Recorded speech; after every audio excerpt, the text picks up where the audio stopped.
Hi, I'm Subhash from dsf.my and this is the new Proton X50.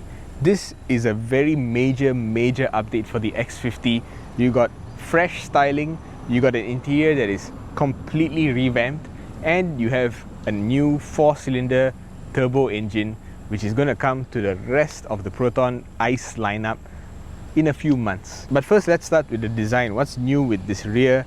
Well, as you can see, it's got a light bar going across now with the Proton script emblazoned below it, and you've got a very aggressive looking carbon weave rear spoiler. You've got the same quad tailpipe exhaust layout, but I think it looks a little bit aggressive. I could be forgetting how it looked before, but I remember the angle of the tailpipe finishes was not as extreme as this. So they're trying to signal to you that the new engine is more powerful, the whole product is a lot more performance oriented.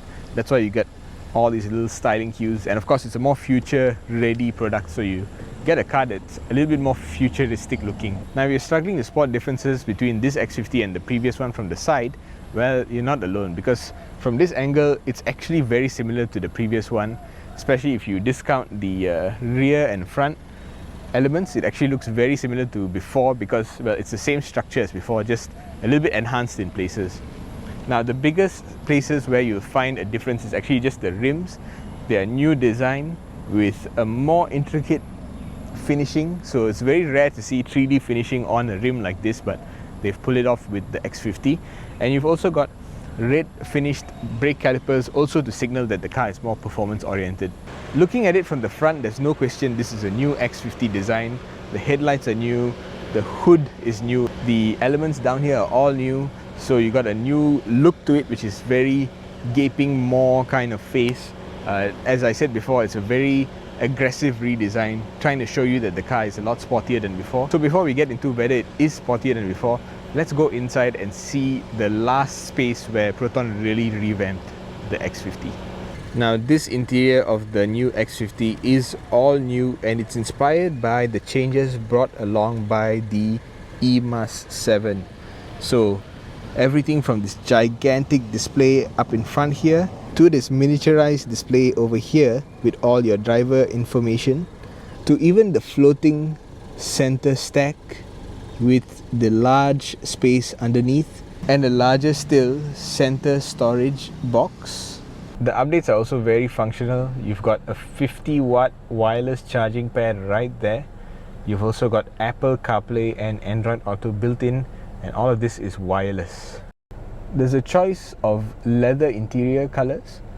On our model here, we have this burgundy color, and you'll find the same pattern on the ambient lighting extends to the door cards as well. One thing I have to commend Proton for is that it has a very wide range of charging options. You have USB-C, you have USB-A, you have a 12-volt cigarette lighter style socket, and of course you've got that wireless charger. And the rear passengers are not left out either. They too have the choice of a USB-A and a USB-C charging port. A very new and unique sun visor design has been implemented here. So you still can open up the sun visor, you still get a mirror up here with a light, but the bottom half of the sun visor is this tinted plastic. We actually really liked this design because it lets you still have some visibility of the road if you choose to block out this much of your windscreen. But the issue we find is that over time it might pick up some scratches and fingerprints. Hasn't been so bad so far, but it will not look as clean as just a regular sun visor.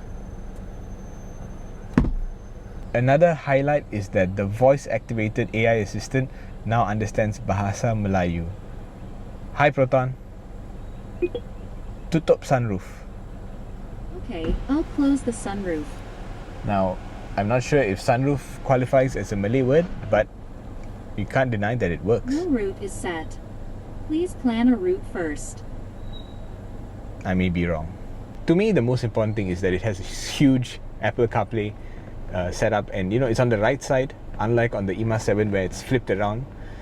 And access to controls is quite easy. You just stroke down here and you get all your drive mode settings, you get your light settings. There's no hard switch for the light, it's all here, and you get access to a lot of quick controls using this panel. If you swipe up from the bottom, you get access to your aircon controls, I found this easy enough to use compared to some other systems where you have to exit CarPlay altogether. Still, I would prefer to have some hard buttons somewhere for some of these controls. Okay, having spent a whole day with the X50, it's now the next day. I can give you a quick evaluation of the performance. I have to say the biggest improvement has to be in terms of refinement. I remember in the earlier batch X50 with the 3-cylinder engine, you know, every time you start the engine, you will feel a little bit of a judder, and on particular startups, it'll be a little bit more pronounced than usual. Now on this 4-cylinder engine, there's none of that, and I think the power is the real improvement. Actually, the torque more than the power, because on the highway, anytime you need that power, it's instant. No matter what car is chasing you, or you know, you want to overtake whatever car, it's an electric or a turbocharged car or a premium car or some combination of those three, this car can just deal with it. It doesn't feel like a budget vehicle that is trying to keep up. It really feels up there with the big boys, which is very, very impressive considering you're getting this engine on the base model X50, which is under 100,000 ringgit. It's very, very impressive. There is still a little bit of room for improvement, I think, in the transmission. It's a very minor complaint, it's not very major. It's when you are on a slope and the auto hold does not engage, especially if it's not activated, which is done through the software actually, not a hard button. There is a tendency for the car to want to roll backwards, which I had that complaint in the previous generation of Proton products when they first started doing these Geely products. It's still here, it's still something they can work on. Very odd for an automatic transmission to not want to stop you from rolling backwards on a slope. So that complaint is still there. And once in a while, when you're coming down in speed to a stop, you do feel the shifts, which is not what I expect in a modern DCT. You expect it to usually be a lot smoother coming down, but once in a while you do feel that little shift down, which is a little bit unnatural, but not a big complaint. Because once you're moving, this car is actually very excellent in terms of its DCT tuning. Comfort-wise, it's excellent, no complaints there. Not the most dynamic vehicle in its class, but actually not that far off. Just needs a little bit of attention to make it an all-out sporty vehicle, but I don't think the class of buyer is looking for that kind of vehicle. It's actually a very good balance between comfort and dynamism. So that's my short evaluation of the Proton X50, having spent a day plus with it. I think it's an excellent buy, especially with this new engine that's coming to all the other Proton ICE products later this year. Yeah, definitely check it out. Subhash from dsf.my. Thanks for watching.